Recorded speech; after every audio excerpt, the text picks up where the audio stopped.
जे आत्मा हूँ परमात्मा विभूत रूपक शक्ति। जितेबाला ए शरीरटा को परमात्मा सृष्टि कर पंचभूत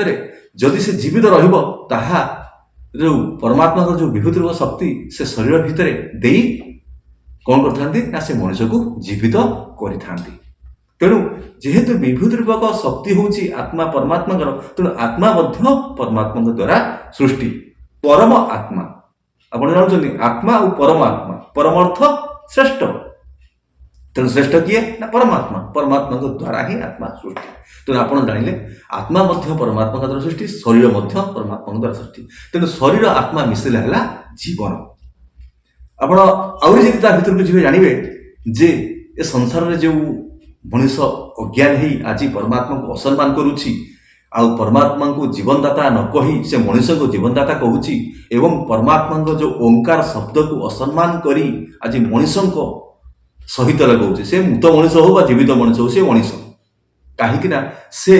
केवे भी आ पाखर से भली शक्ति नाही से सबुदिन जीवित रहिबार से जेत बड़ शक्तिशाली मनुष्य धनवान होता ज्ञानवान होता लोकबल था सब प्रकार बल थे भी परमात्मा डाकर आसिले से केवे मनुष्य रही पार ए संसार नहीं जहाँ पाखे जहाँ था आपण मैंने देखुना जो मनुष्य मैंने आज मनुष्य को भगवान कहते जो परमात्मा बोली मनुष्य को कहते से मनुष्य केते दिन होती तार वृद्धावस्था आसी से जाइए कारण परमात्मा सदा सर्वदा जन्म समय दुईटी दे था प्रत्येक मनुष्य को कौन कौन ना हूँ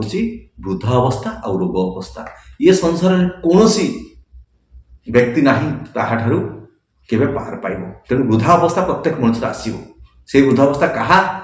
द्वारा आसी थाए ना परमात्मा द्वारा आसता है कथार ना